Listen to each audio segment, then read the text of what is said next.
questions without notice. The Leader of the Opposition. We're just chatting about Greece, Mr Speaker. My question is to the Prime Minister. Can the Prime Minister confirm that not a single dollar of the government's $4 billion emergency response fund has been spent? Can he confirm that this is a fund that has an annual allocation for both recovery but also mitigation, and the figures there are 0 and 0 that have been spent? When Australians have suffered record fires and floods, how is it possible that not a dollar has been spent from this fund? The Prime Minister has the call. Thank you, Mr Speaker.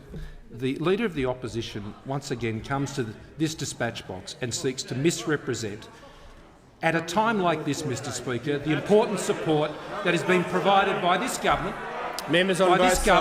to people in great need, Mr Speaker. There has been no hesitation from this government to ensure that we're providing the support, Mr Speaker, that is necessary. The Leader of the Opposition would well know, because time and again, whether in this chamber or elsewhere, we have made it very clear that the funds he refers to are drawn upon once all other funds, Mr Speaker, which have been significant, $2 billion alone for bushfires themselves, Mr Speaker, that have been rolling out, the funds that have been provided for devastated flood victims, Mr Speaker, the funds that have been provided for COVID assistance. And, Mr Speaker, I'll ask the Minister to add further. But the real question is, what is this Leader of Opposition's boundaries, Mr Speaker? On what issue will he not politicise, Mr Speaker? Even in the midst of floodwaters which have still not yet receded, this Leader of the Opposition, there is nothing he will not play political games with, Mr Speaker. The Leader of the Opposition was rising on a point of order, but the Prime Minister had concluded his section of the answer. Yeah, it's okay to allow the Minister for Emergency Management. Just before, it's a happy interlude at the start of question time. I, at great length and on a number of occasions yesterday, warned members what would happen with interjections. So I asked members to recall that. I'm not going to repeat it all, waste the time of members wanting to participate properly in question time. I just succinctly remind members that Standing Order 94A does not require a warning, and I don't really have any plans to issue any warnings today. But if you interject, you'll be ejected. The Minister has the call. Well, thank you, Mr Speaker. And disappointing, the legislation that was passed through this House that had bipartisan support quite clearly said in it that the funds within the $200 million dividend that was paid out every year were part of two components: $150 million that could be used for a catastrophic event. Well, for the catastrophic event that we encountered during the last Black Summer, we put $2 billion out. In fact, $150 million was spent in some of those opposites' electorate alone. The $50 million for mitigation is now being assessed after we went out for application. It will be rolled out before June 30. This was the first year in which the fund was to roll out and the dividend was to be paid. Disappointingly, either those opposite didn't read the legislation before they voted for it, or they are playing politics. Please, this is about people, not politics. This is about making sure that the money that we put out is driven about the recovery at a local level, not at a Canberra level, not at a Canberra level. This is about those people that went through the disasters, to make sure that it was about a locally led recovery. So please, if you come into this House, you want to be elected to this House, you want to vote on legislation, it is imperative that you either read it properly and understand what you are voting on, or please leave the politics at the door. The member for Barara. Thank you, Mr Speaker. My question is to the Prime Minister. Will the Prime Minister please inform the House of the continued assistance the Morrison government is providing to flood-affected areas of Australia, especially as these communities commence their recovery from the devastating floods? The Prime Minister has the call. Thank you, Mr Speaker, and I welcome the member for Barara back to the chamber. and as he went to his electorate yesterday, Mr Speaker, to provide that assistance. And those members otherwise who are not in this place, I thank them for the work that they're continuing to do. The member for Lindsay in particular, Mr Speaker. There are members opposite also who are not with us. And he, amongst all of us, Mr Speaker, would be most upset by the news, as we discovered yesterday, of a man's body being discovered in floodwaters near Glenorrey, which is indeed in the member's electorate, Mr Speaker. And I know the member is incredibly saddened by that news. We also learned, Mr Speaker, sadly, soon after, that according to Queensland Police, a man's body was also discovered in an upturned vehicle in floodwaters at Canungra in the Assistant Minister for Road Safety and Freight Transport's electorate, Mr Speaker. We urge again, if it's flooded, forget it. Don't go into those waters when you're either on foot, on a vehicle or anything else, Mr Speaker. The member for Our has relayed to me the extraordinary work that is occurring on the ground in his community, whether that's delivering groceries for families who have been isolated due to flooded roads, Mr Speaker, the goods being donated by families from the Glenorrey Public School. The member reminds me that just like many other affected communities, this is occurring in his electorate. Across New South Wales, across Queensland, people are helping each other and preparing for the hard work ahead when the waters recede. Damage is assessed and the arduous task of the clean-up begins. State governments are commencing their damage assessments, and I want to thank Premiers, whether in Queensland or New South Wales in particular, Mr Speaker, for the great work that their agencies are doing across their great states. These are highly professional, competent agencies, Mr Speaker. The world's best when it comes to assistance in relation to floods and so many other natural disasters, Mr Speaker. We have a great advantage in having those capacities within our state governments. And where their resources, Mr Speaker, are unable to deal with the matter, then they are quick to refer that to the federal government, as indeed the New South Wales Premier has today in relation to category C&D assistance. What we've been anticipating and the works we've been putting in place with the Defence Forces to be able to respond quickly to those arrangements. So we are poised and we are moving already. The Australian Defence Forces is in the process of deploying over 500 personnel to staging areas in Taree, Port Macquarie and Kempsey to assist the State Emergency Service to undertake activities including debris clearance, clearance of roads to facilitate access, clearance of other flood and storm debris to support access to critical infrastructure and essential services, sandbagging and clean-up. We expect the ADF contribution to go to around 700 personnel. And I can also update the House that $25 million and more, Mr Speaker, is now being paid out by Services Australia. Over 22,000 phone calls, thousands of great public servants doing their job, taking those calls, providing that support. We stand with you. The Deputy Leader of the Opposition. Thank you, Mr Speaker. My question is to the Prime Minister. The Prime Minister will rip away JobKeeper from more than 1 million Australians in just 3 days' time. Treasury has warned that up to 150,000 Australians currently on JobKeeper will lose their jobs. But it's been revealed the government's hiring credit scheme has only supported 609 jobs. How many Australians will be left behind by this government when the Prime Minister rips away JobKeeper this Sunday? The Prime Minister has the floor. Speaker, I will hand over to the Treasurer in just a moment, Mr Speaker. As the Treasury Secretary has already stated, Mr Speaker, that the impacts that are being felt in our economy do not lead to the conclusion of Treasury that would lead to a rise in unemployment. But, Mr Speaker, we will deal with the issues as they continue to present. But what we know, Mr Speaker, is that in less than a year, the number of people employed in this country is now greater today, in fact, back in February, than it was when the recession and the pandemic hit this country, Mr Speaker. Now, we've still got a long way to go. There's no doubt about that, Mr Speaker. But now that we have returned to the position, and better than when the pandemic started, Mr Speaker, in terms of the number of people employed in this country, then, as we said, that assistance, that emergency assistance, Mr Speaker, would be temporary and would be targeted. It is one thing, when it comes to a government such as ours, to know when we need to act and to stand in there in the gap for Australians and provide that emergency assistance. That is an important thing that governments must have in responding to a crisis. But our government also understands, Mr Speaker, that you cannot run the Australian economy on taxpayers' money forever. You also need the fiscal discipline of a government that the taxpayers can trust, Mr Speaker, to know when you need to provide that support, and as your economy grows, Mr Speaker, Prime Minister to back will pause. The member for business. Cooper will leave under Standing Order 94A with the member for Shortland. The Prime Minister has the call.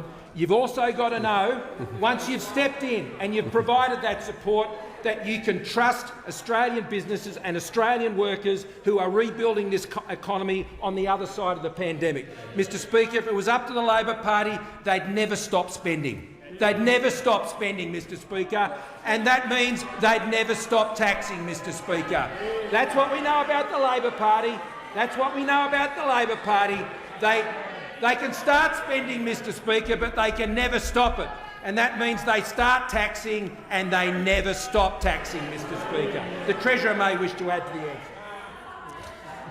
Treasurer for about 40 seconds. Speaker, just to remind the House that 18,883 members in the member for Corao's electorate have graduated off JobKeeper, Mr Speaker. 73% of the own members' electorate have graduated off JobKeeper.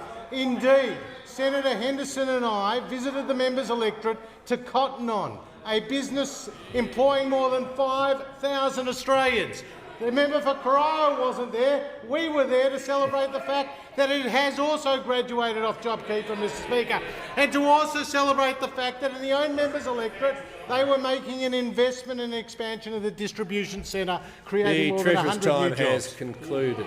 The member for Reid. Thank you, Mr Speaker. My question is to our Deputy Prime Minister and Minister for Infrastructure, Transport and Regional Development. Will the Deputy Prime Minister inform the House how the Morrison government is supporting communities impacted by floods, including by ensuring supply of food and other essential items? The Deputy Prime Minister. Thank you, Mr Speaker. And as we meet, the Mihai River is inundating parts of Moree in the member for Parkes electorate.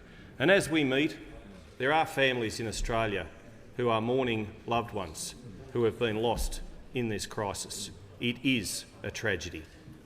And we think of them, we feel for them, and certainly we will do everything we can to wrap our arms around them and support them. And I know for the member for Reid, this is also very, very important. Indeed, in her electorate, the local Burwood State Emergency Service, wonderful, magnificent people. They have responded to calls in the Hawkesbury and Nepean area to assist with the flooding crisis over and over. They have been there supporting people, supporting those in their time of need. In one night, that Burwood SES, its in-water flood rescue operatives performed nearly 15 rescues from floodwaters, whilst also being deployed throughout the Burwood area for general flood assistance. And I know that the member for Reid has been in constant contact, not only with those SES people, but indeed with volunteers throughout her electorate, with her constituents, to make sure that they know that this government, this parliament, supports them and are there for them. And the unit has said, and I heard the Prime Minister say it earlier in question time, if it's flooded, forget it. Never enter or drive into floodwaters. This is not the time to be complacent. Yes, outside here the sun is shining. The sun is shining in many parts of Australia, but indeed the floodwaters are still rising. We do not know the extent of damage caused by these floods, by this crisis, by this tragedy. But rest assured, when the water recedes, and it will, we will be there to mop up, to clean up, to recover and to rebuild. It is paramount that those people in the affected areas listen to the advice of the local emergency service personnel and follow it, adhere it. Please, please. The National Heavy Vehicle Regulator is continuing its important work in supporting road operations and managers, ensuring the safe delivery of fresh produce and medical supplies to those areas in need, wherever they might be. And when the flood waters recede, we will rebuild. Our $110 billion pipeline of investment in infrastructure is designed to do just that. There is a significant rebuilding task ahead of us. We know that, and we're prepared to do it. And by working with state and local authorities on this, we will ensure that the clear priorities are set and met. We will rebuild, we will re-establish major transport network links wherever they might be. The member for Rankin. Thank you, Speaker. My question is to the Prime Minister. When only about 10% of the vaccines he announced for the end of March have been delivered, when 0% of the Disaster Mitigation Fund has been delivered, and when less than 1% of jobs the Treasurer announced would be supported by his hiring credit scheme have been delivered, why is the Prime Minister ripping away 100% of JobKeeper support this weekend? The Treasurer has the call. Mr Speaker, I can inform the House that yesterday the Secretary of the Treasury, Dr Stephen Kennedy, told the committee when he was asked about the future of JobKeeper, he said, "It is our view it is appropriate for the program to end as other support measures take effect and to allow the economy to continue adjusting." Now, the member for Rankin may not be aware, but more than 19,000 members in his own electorate have graduated off JobKeeper. And the member for Rankin may not be aware that in his state of Queensland, more than 550,000 people have graduated off JobKeeper. And the member for Rankin may not be aware that the unemployment rate has fallen to 5.8% and employment levels are now higher than they were pre-pandemic, Mr Speaker. Again, the member for Rankin may not be aware that of all those 88,700 jobs that were created in the month of February, they were full-time jobs. And more than 80% of those jobs went to women, more than 40% of those jobs went to young people. So we understand, Mr Speaker, that there are sectors across the economy and regions across the country that continue to do it tough. And that's why, as JobKeeper ends, other support measures from the Morrison government continue to roll out. Today we've made an announcement, again, a support for the creative economy with $125 million in new RISE grants. We've announced a $1.2 billion tourism and aviation package designed to get more planes in the air and more tourists on the ground, including to many destinations across Queensland. Mr Speaker, we're not out of this pandemic yet. There are still some challenging days ahead, but the Australian economy is recovering more strongly than nearly any other country in the world. The member for Mayo. Thank you, Mr Speaker. My question is to the Minister for Health. Minister, I have several pensioners in my electorate who have been charged up to $70 in out-of-pocket fees by doctors who are authorised to give the COVID vaccination because some doctors are demanding and charging a pre-vaccine consultation. Pensioners can't afford to pay these fees just to get the vaccine, and some risk not being vaccinated at all due to the cost. Minister, what can be done to address this issue? The Minister for Health has the call. Thank you very much, Mr Speaker, and I want to thank the member for Mayo who brought this to my attention a couple of days ago. And there are three principles to the Australian vaccination program. Firstly, that it's free. Secondly, that it is voluntary, and thirdly, that it's universally available with enough vaccine for every Australian 3 times over. With regards to the specific question that you raise, I've received an example from your office with a specific practice. We've referred that immediately to the department and they are following up. Secondly, the notion that it is free has been reaffirmed with peak providers as it has been and is overwhelmingly, I believe, other than the case I've heard from you, overwhelmingly the case around the country. And then thirdly, we have reaffirmed the advice which has been provided publicly, and I will read this for the benefit of the House in relation to the formal advice of the Australian Government Department of Health. Vaccination providers cannot charge to administer the COVID-19 vaccine. The vaccine is free and the consult appointments for patients to receive their vaccination is also free, exactly that which you have raised. Charging a patient any costs associated with the administration of the COVID-19 vaccine, including booking fees, is a breach of the requirements under the program. So that has been the case, that is the case, that will continue to be the case. Where there are examples such as those that have been raised by the member, we will take them up. I do want to say more generally, though, our GPs have been magnificent. They are doing an extraordinary job. And what we've seen this week is a rapid escalation in the number of doses that have been administered as the general practice Phase 1B program has begun. This week we've had 30,000 doses administered on Monday, over 46,000 doses administered on Tuesday. The figures just received show 49,500 doses administered on Wednesday. So that rapid growth, which had always been intended for this week, is occurring.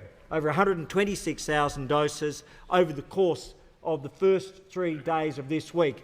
And significantly, we have now passed the 400,000 dose mark in Australia, 408,000 doses, and those numbers are escalating rapidly and daily.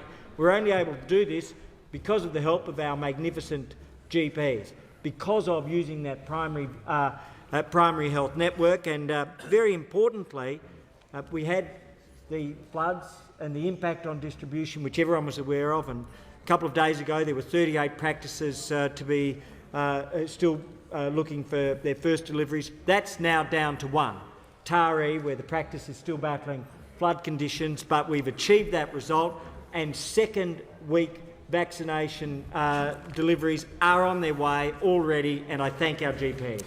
The member for Moncrieff has the call. Thank you, Mr Speaker. My question is to the Treasurer.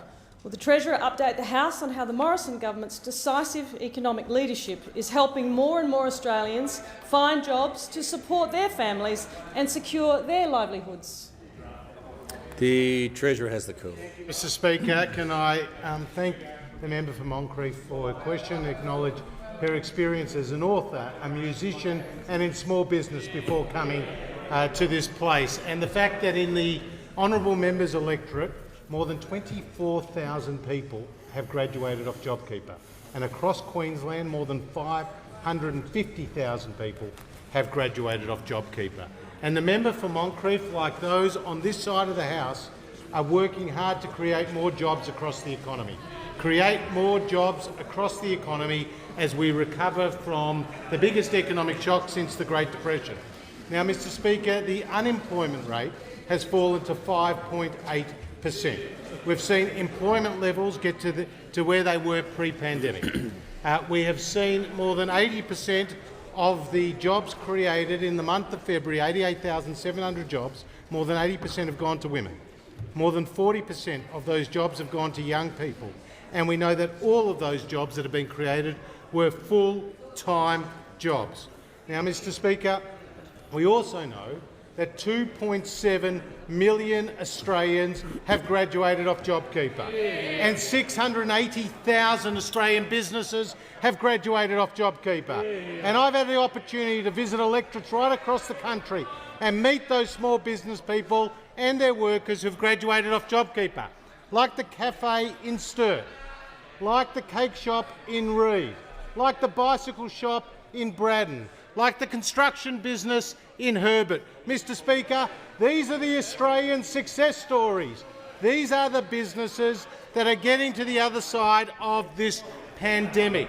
Now, Mr Speaker, this is the last sitting day before JobKeeper ends. This is the last sitting day before JobKeeper ends, and we need to acknowledge what a remarkable program it has been. And we need to remember that when the Prime Minister and I announced the program on the 30th of March last year, Australia was staring into the abyss. Staring into the abyss. The member for Patterson will leave under 94A. Where Treasury could see a situation where the unemployment rate could reach 15%. That's more than 2 million Australians who would have been unemployed. And we all saw those heartbreaking images across the country of tens of thousands of our fellow Australians lining up outside Centrelink. And JobKeeper was an economic lifeline in that moment of crisis, Mr Speaker. And it saved more than 700,000 jobs, according to the Reserve Bank of Australia. So it was a temporary measure, it was an emergency measure, it was always coming to an end, and we continue to create more jobs. The Treasurer's time has concluded. The member for Ballarat.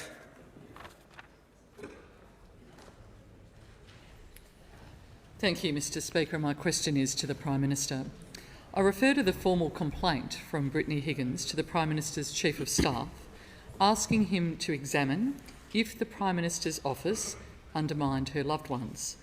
Has the Prime Minister asked his staff if they undermined Brittany Higgins' loved ones?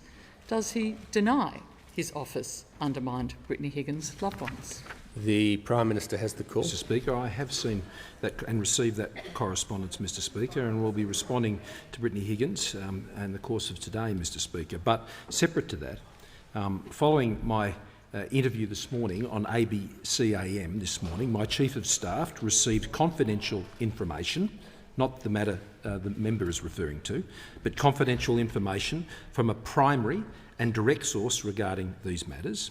And in response, and based on that information, I have asked my Chief of Staff to commence a process in accordance with advice from the Department of Finance for dealing with complaints against staff members. We will now follow that process, Mr Speaker, in dealing with that matter. The member for Boothby. Thank you, Mr Speaker. My question is to the Minister representing the Minister for Women. Will the Minister please update the House on the Morrison government's commitment to keeping women safe online and outline the steps taken to provide critical support to women through the COVID-19 pandemic? The Minister representing the Minister for Women.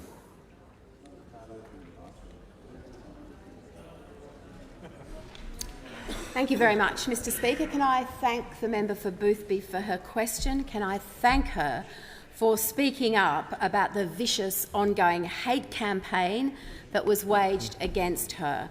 Her call, "Judge me not by what I look like but what I do," was heard by women in every corner of the country.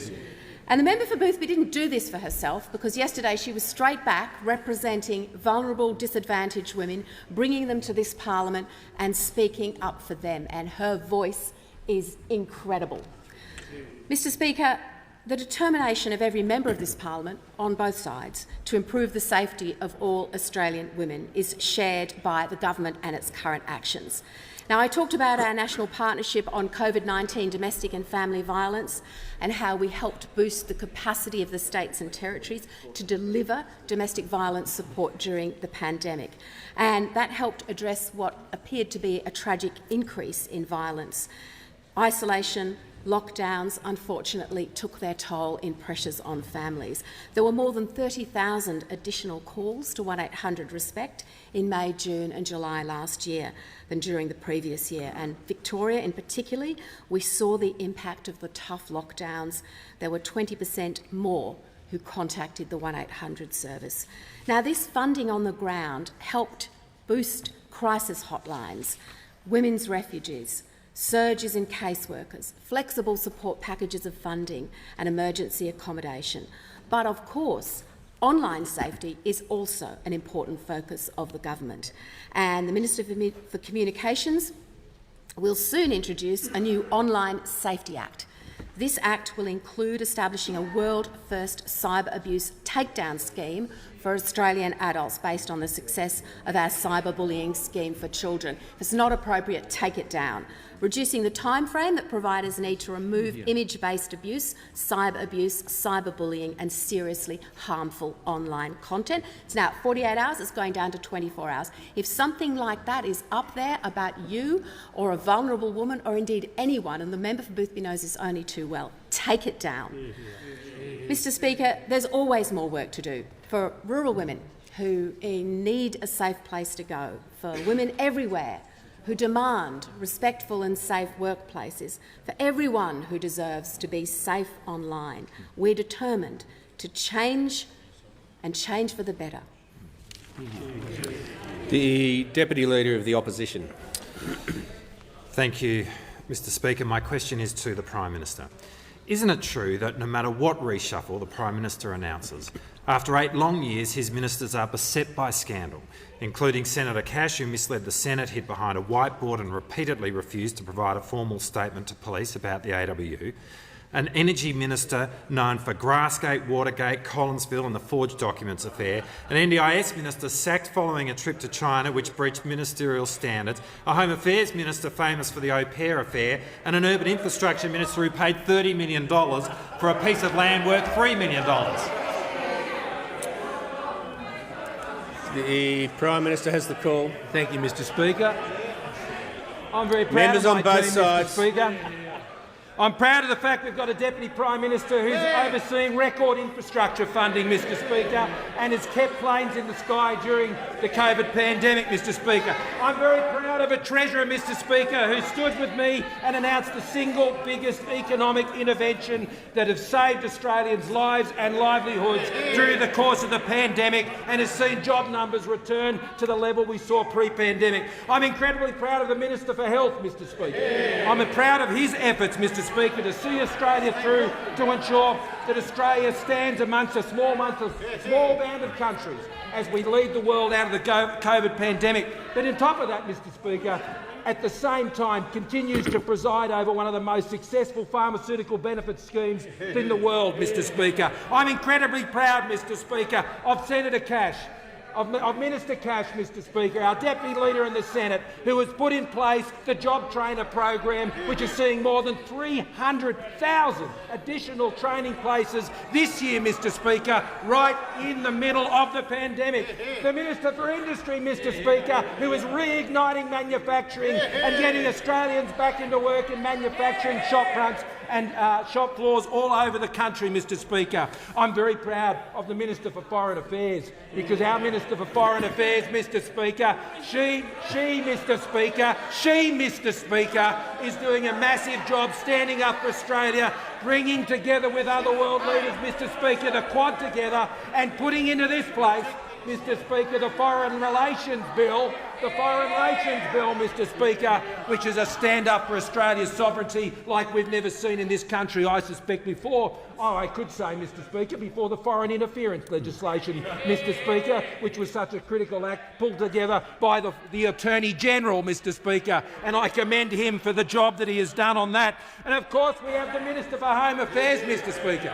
who continues to keep those boats stopped, Mr Speaker, but more than that, boats that those opposite started when they sat in those portfolios, stopped by this government and remain stopped under this Minister for Home Affairs, but has done more to combat child sexual abuse than anyone who's sat in his role before, Mr Speaker. I speak also, Mr Speaker, of the Minister for Communications, and time is going to prevent me. Mr Speaker, from going through the long list of achievements, and I'm happy for the Leader of the Opposition to move an extension of time, but I suspect he won't. The Minister for Communications, who together with the Treasurer and myself stood up to the global tech giants, Mr Speaker, and ensured that we got the right outcome for Australians. And the Minister for Emergency Management, Mr Speaker, who right now is supporting the victims of the floods. Concluded.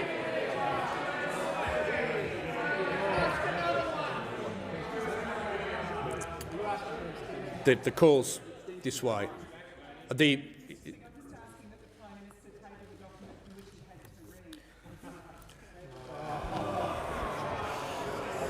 Was the Prime Minister quoting from a confidential document? Confidential notes. We will now go to the next question, which is the member for Wentworth. Thank you, Mr Speaker. Mr Speaker, my question is to the Minister for Health. Will the Minister please update the House on how the Morrison government's commitment to our primary care sector is supporting Australia's COVID-19 vaccination rollout? The Minister for Health. Thank you very much, Mr Speaker, and I want to thank the member for Wentworth in particular for supporting his GPs and pharmacists during the course of COVID-19, and they have supported Australians, and they've supported Australians magnificently, along with our pathologists, our aged care workers, all of those associated with primary care right around the country. And what they have done is helped to deliver another day of zero cases of community transmission, a 53rd day for this year. 63% of days over the course of 2021 have seen no cases in Australia within the community, and extraordinarily, no lives lost. And yet we know, at the same time around the world, in the last 24 hours, 578,000 cases. Extraordinarily, 9,700 lives lost. These are astronomical figures, and to compare 0 cases in Australia, 0 lives lost in the course of 2021, we owe an enormous debt of gratitude to our primary carers. And this week, as phase 1B has started, we've seen over 1,000 primary carers through our GPs in the field. As I mentioned earlier, we've seen a rapid acceleration in the doses that are being delivered. We've seen our over 80s, our over 70s, our Indigenous Australians over 55, and we've seen those with chronic health conditions and our general health workers being supported. All of these things are about saving lives and protecting lives here in Australia. But this number will build. It will build to over 4,000 primary practices over the course of the coming month. And in particular, it's also seeing the support for our aged care residents. Where we're at now is we have over 71,000 aged care residents that have been vaccinated, 708 aged care facilities, 708 residential aged care facilities that have had first doses, and 130 aged care facilities that have now had second doses. So our most frail residents, our most frail Australians are being protected, but progressively more and more Australians. And that is about saving lives and protecting lives. It's about the work of our primary carers. It will expand in phase 2 to our pharmacists. And what we see as well is that this is providing the confidence around the country, which sees that no borders are closed from any state to any other state at the moment. We're seeing the ability that when there were outbreaks in Queensland and New South Wales, those states remained open. So these programs are coming together, the economic and the health, saving lives and protecting livelihoods because of the incredible work of our primary carers. Leader of the Opposition. Thank you, Mr Speaker. My question is to the Prime Minister. Does the Prime Minister intend to keep the Attorney-General in Cabinet without holding an independent inquiry into the serious sexual assault allegations against him? I further ask, does the Prime Minister also intend to keep the Defence Minister in Cabinet despite her calling someone who reported a sexual assault a lying cow? The Prime Minister has the call. Thank you, Mr Speaker. I'm asked again about members of my Cabinet. Mr Speaker, I'm asked again about members of my Cabinet. On my left. And I'm very confident about all the members of my Cabinet, Mr Speaker. Yes, I am, Mr Speaker, because they continue to perform, Mr Speaker, in their roles. I refer particularly, Mr Speaker, to the Minister for Defence and the great role that she has played in Cabinet, Mr Speaker, as Minister for Defence. She was the Minister who, at the time of the bushfires, already had pre-prepared and planned for the biggest single call-out of the reserve, Mr Speaker, to ensure that they could respond to Operation Bushfire Assist, Mr Speaker. That was an extraordinary effort by our Defence Forces, something that those opposite mocked, Mr Speaker, but I would caution them, Mr Speaker, mocking the call out of our Defence Forces, Mr Speaker, to assist Australians at their greatest time of need, Mr Speaker, and I thank her for the great work that she has done on that matter. And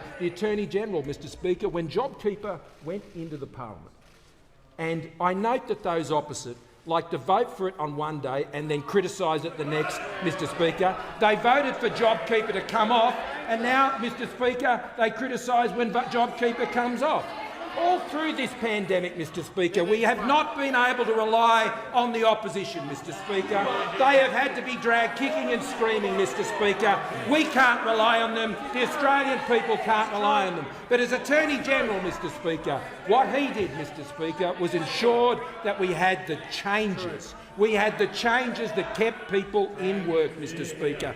But across my Cabinet, Mr Speaker, the Minister for the Environment I just say to the Prime Minister, needs to pause there because he was able to answer the question, the previous question, because it was very broad-ranging. This is far more specific. So he's been relevant to the question by referring to the two ministers who are the subject of the question, but it doesn't.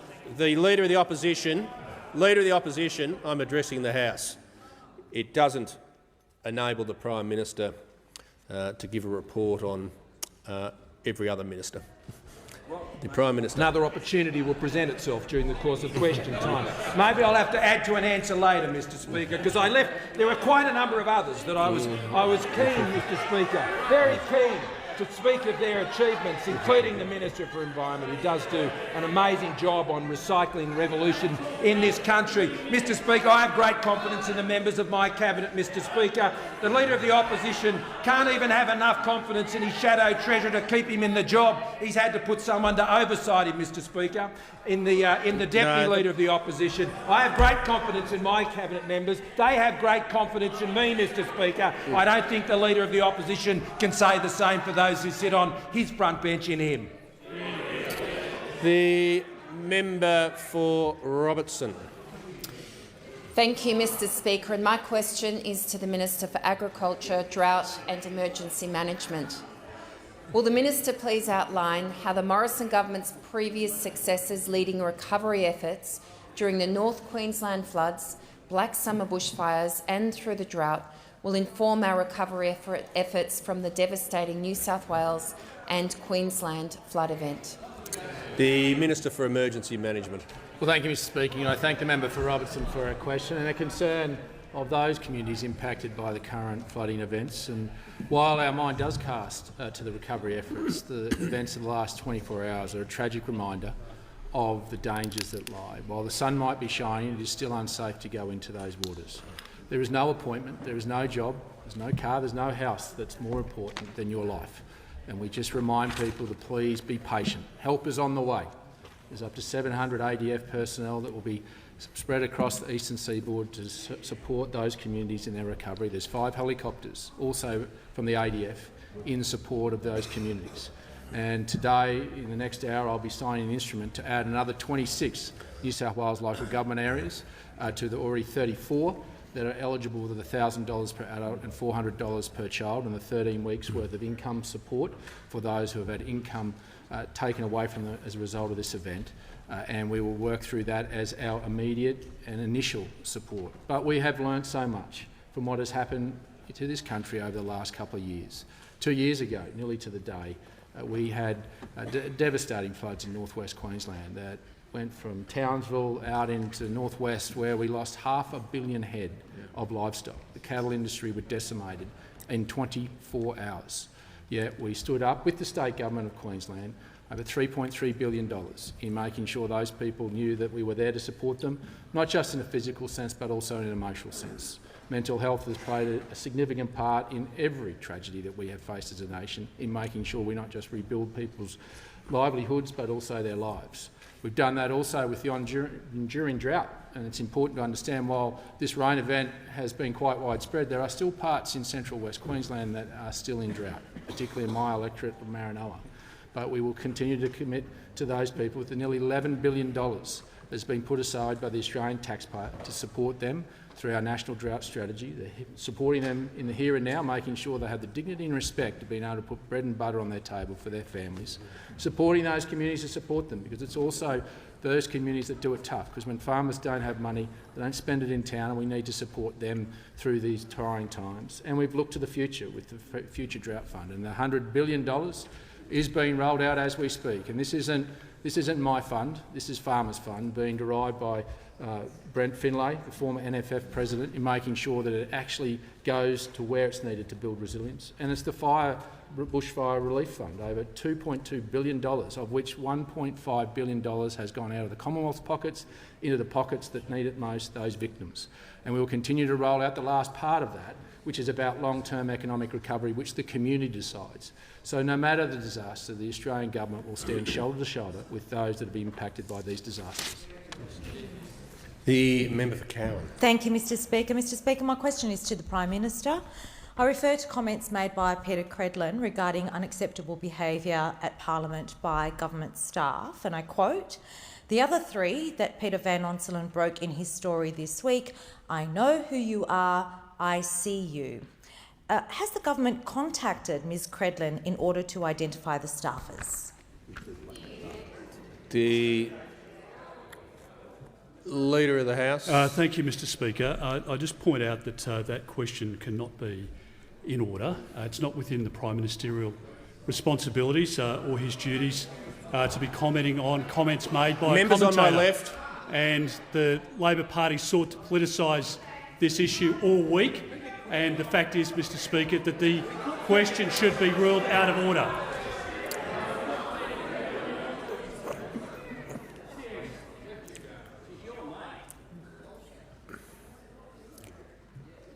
When I'm listening to points of order, I'm not going to be impeded by interjections.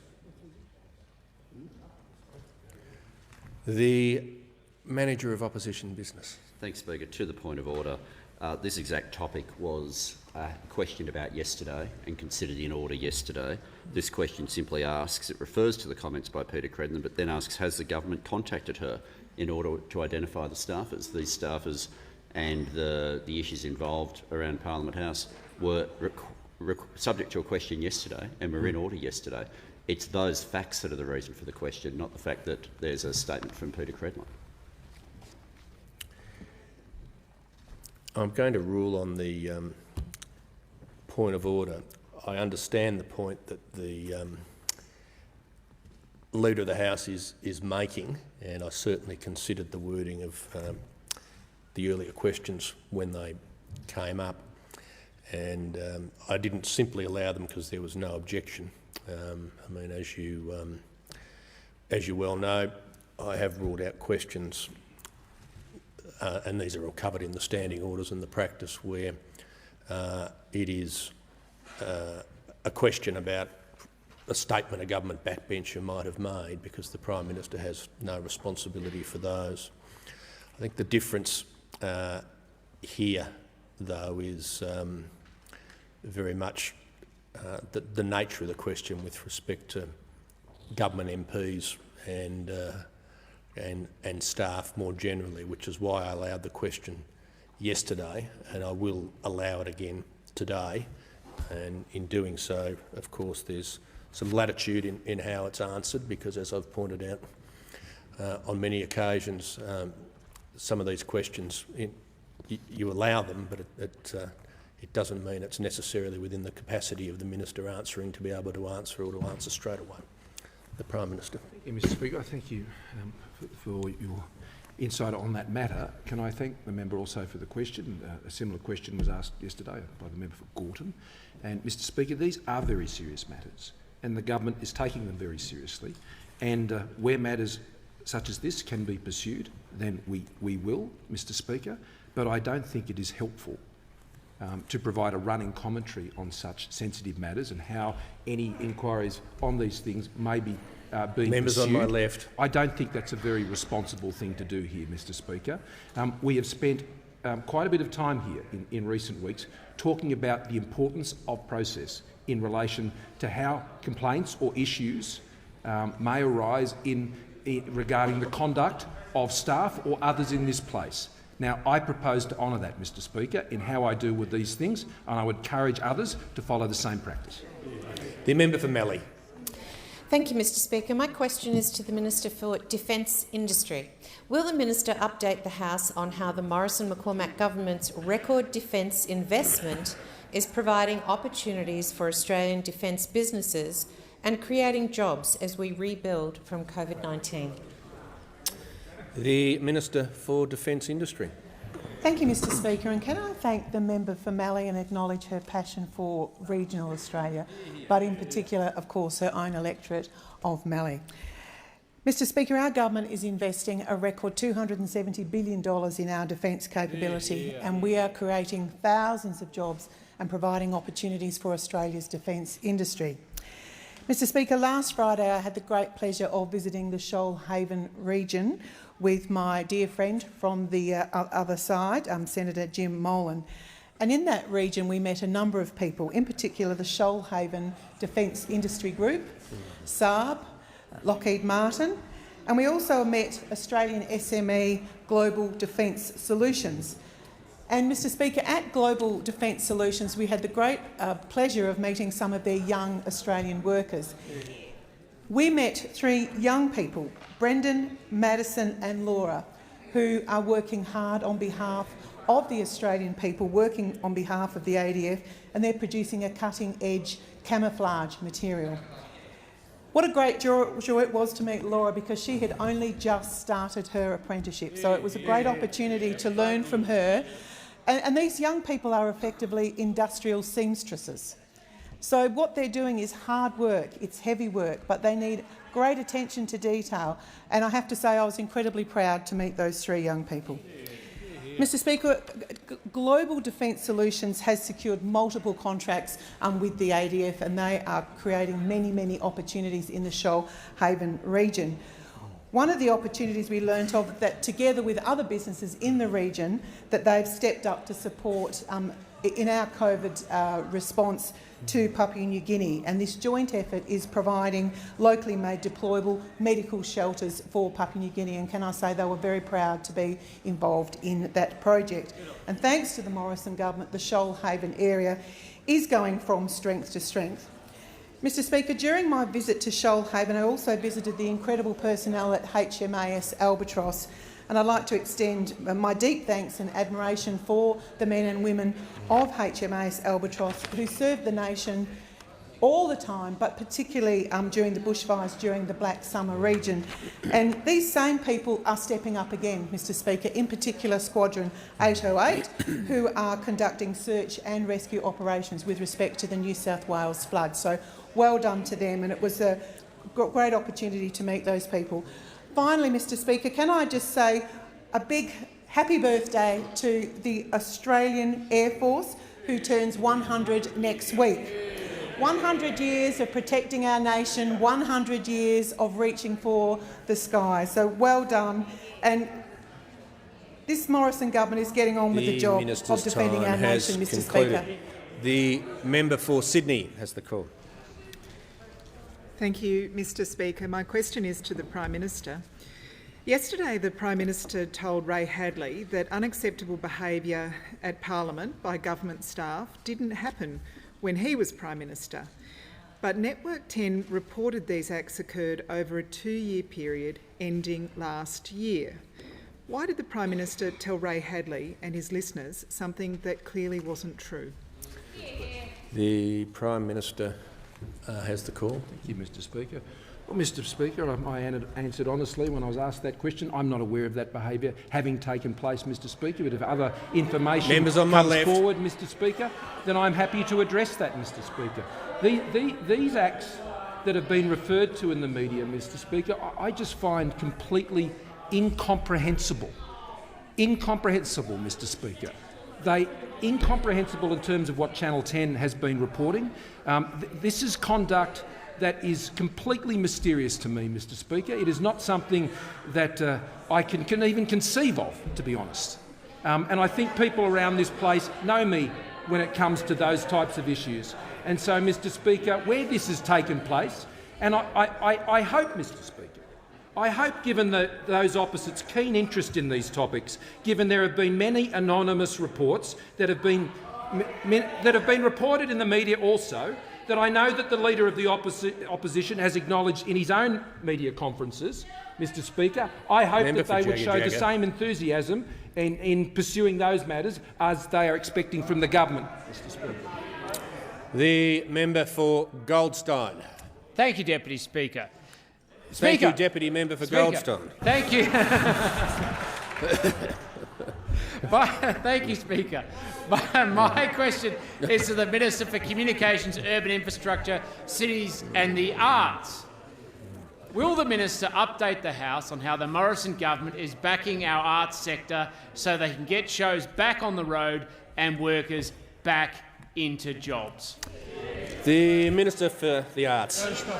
Well, I do thank the member for Goldstein. He is a very big supporter of the arts and entertainment sector. He loves a show, he loves a bit of razzle-dazzle, the member for Goldstein.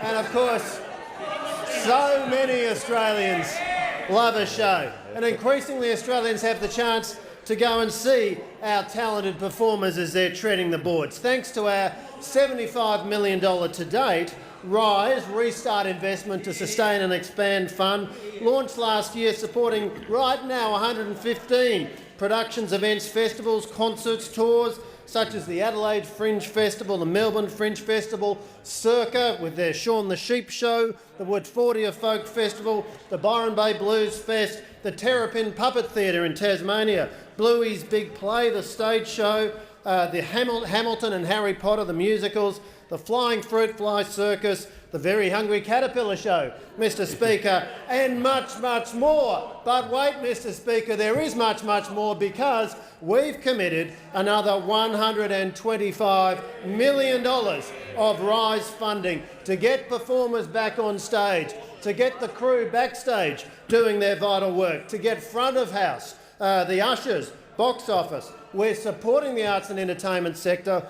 The Prime Minister and the Treasurer backing these sectors very strongly. And of course, Mr Speaker, when you go and see a show, very likely you might go to a bar or a cafe or a restaurant. You might even book a night at a hotel. You might even book an air ticket to fly overnight, to fly interstate to see a big musical or a big show. So this is about jobs, Mr Speaker. 90,000 jobs. Jobs in the arts and entertainment sector, jobs across the economy. And of course, we're changing the guidelines of the RISE program so that it will work even better for the music sector, to help them get back up off their feet. Mr Speaker, we know that when it comes to supporting our performers, supporting the music sector, supporting theatre, supporting circus, supporting opera, whatever it is, the Liberal government, the Liberal National Morrison government, is backing the arts sector. From the opposition, there have been tweets of support. From this side, serious funding supporting the arts sector, Mr Speaker. We know that with COVID, it's been a tough 12 months for Australians. So what better way to lift your spirits than go and see a show featuring talented Aussie performers? And thankfully, Mr Speaker, today's announcement about an additional $125 million means more jobs, more shows, more great performers like Tina Arena, the Prime Minister's favourite, and it means more razzle-dazzle. Let's bring it on.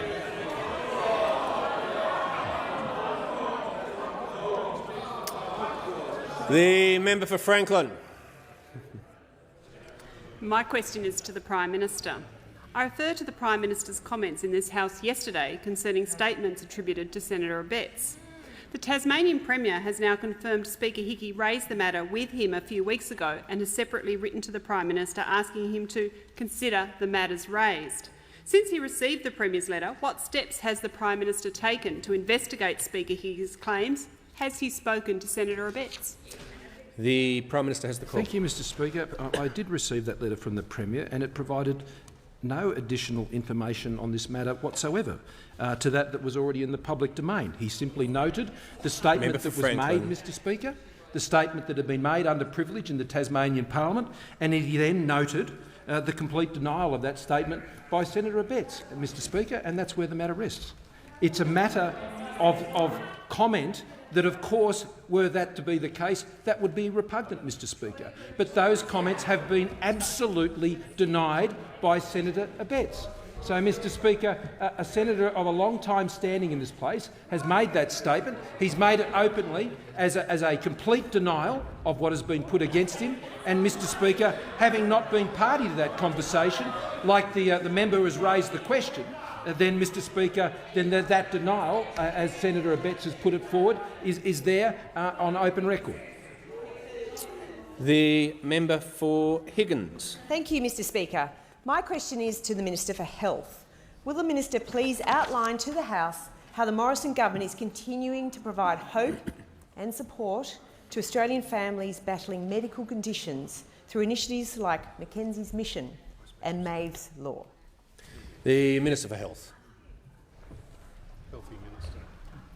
Thank you very much, Mr Speaker, and I particularly want to thank the member for Higgins for her work prior to coming to this place as a nationally leading paediatric researcher and clinician. Maeve's Law was introduced to this parliament yesterday, and I had the privilege of doing it on behalf not just of the government but of all members. It is a law for mitochondrial donation. It's a groundbreaking law. It's a matter about which the Prime Minister had a deep personal passion, as does the member for McMahon. It crosses all boundaries. And it's named after a little girl, Maeve Hood, from my electorate. Maeve is 5 years old, and She's one of those children that are born every week, 56 children a year, more than one a week, with very serious forms of mitochondrial disease. That means they are likely to face a degenerative condition as organs and respiratory processes begin to fail, and very few of them who have that condition make it past the age of 5. Maeve is 5 years old, and her parents, Joel and Sarah, have said that every day is a blessing. This law, if passed by this House and the Senate, will open up the prospect of real hope and real change for these families. That with mitochondrial donation, we will have the ability for these children to be brought into the world without the risk of mitochondrial disease. Their lives will be transformed. Their families' lives will be transformed. And we're doing this at the same time as we've been battling COVID, but going ahead with all the other important things. There couldn't be a more important law, and there couldn't be a more important change in so many ways. At the same time, we're progressing with Mackenzie's mission. Many of you will remember that little Mackenzie Casella lost her battle at 7 months and 11 days to spinal muscular atrophy, the most agonising and debilitating of conditions. In her honour, we named Mackenzie's mission, and the Prime Minister, when he was Treasurer, announced the funding of $20 million for thousands and thousands of families to have access to carrier screening, which would then allow them, if they were carrying up to now 1,300 different genetic conditions, to seek IVF. So that's now occurring, and thousands of families are enrolled in Mackenzie's mission. But Mackenzie's parents, Johnny and Rachel, have had their own struggle to have a second child. And they've been through IVF and they've been through hell, but I am absolutely privileged to announce that last Friday, little Mackenzie had a brother born. And whilst Mackenzie is no longer with us, Isaac Casella has been born. And Isaac's grandfather is Ross, who works in this parliament. And it is a tribute to the determination of their family, it's a tribute to medical science, and it's a tribute to this program that we have in Australia, a little boy, Isaac Casella.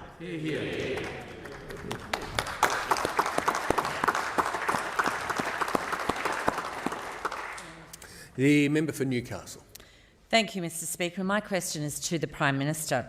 In recent weeks, the Prime Minister has not read the allegations of serious sexual assault against the Attorney-General, but declared him innocent anyway, not checked whether his own office sought to undermine Brittany Higgins' loved ones, even though she said they did, not believed the Tasmanian Speaker's account of horrendous comments allegedly made by Senator Abetz, and declared it would be very unfair to draw conclusions.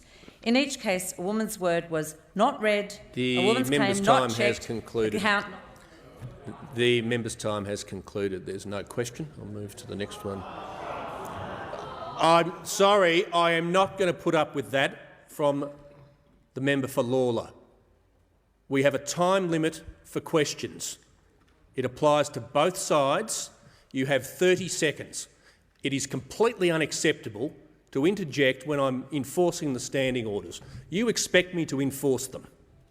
You have up to 30 seconds, and if a question can't be asked in that time, there's no question. I've done the same thing with the member for Kennedy on a number of occasions, and actually met approval for doing so. The member for O'Connor has the call. Thank you, Mr Speaker. My question is to the Minister for Indigenous Australians. Will the Minister please update the House on how the Morrison government is ensuring the COVID-19 vaccine rollout meets the needs of Aboriginal and Torres Strait Islanders peoples? The Minister for Indigenous Australians. Thank you, Mr Speaker. I thank the member for O'Connor for the work that you do in your electorate with Indigenous communities and organisations and the advocacy that you undertake on their behalf. Aboriginal and Torres Strait Islander people have got the worst health conditions, and you would expect the figures of COVID impacting to be much more significant than what they've been. But what we need to remember, there has not been a single death within the Aboriginal community from COVID. And as of the 1st of March, only 150 have tested positive to COVID-19. Yesterday I had the privilege of having a vaccine with the member for Barton. We both attended the Woononga Aboriginal Medical Service, along with Tom Kalmer, along with the elders Loretta Hallorahan and Carolyn Hughes. And we sat there and we talked about the importance of why we need to encourage Indigenous Australians to have the vaccine. I don't know about the member for Barton, it was fine at the time, but I felt it later on in the afternoon.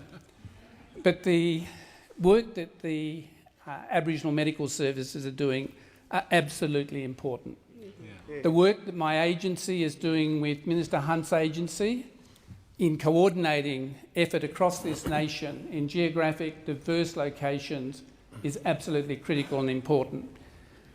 What we have is 32 Aboriginal community-controlled health organisations currently involved in the distribution of the vaccine to over 55s and those with extreme chronic conditions, because we want to protect as many as possible.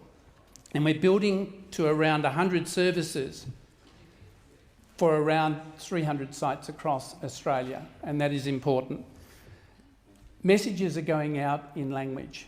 There are 15 languages that the Department of Health have worked with NACCHO and the community-controlled health sector to ensure that those messages go across the Indigenous media networks so that they are informed of the opportunities that they have. And we're working very closely with each state and territory to ensure that we reach as many people as possible. And we will continue, as the Morrison government, to work with all of those who play a very critical role. But I do want to acknowledge the Minister for Health for the way in which he has given significant focus to the needs of Indigenous Australians. But during the break, what I would really appreciate is any members who are out in their electorates meeting with Aboriginal communities to encourage them to access the services. The Aboriginal grapevine will be effective, but you will play an important role in helping us to keep Indigenous Australians safe. Thank you. The Prime Minister. Thank you, Mr Speaker. I ask that further questions be placed on the notice paper, and as we go, I'm sure the Leader of Opposition would join me in saying next week is the centenary of our RAF, and we wish them a very pleasant celebration of that key milestone for our RAF.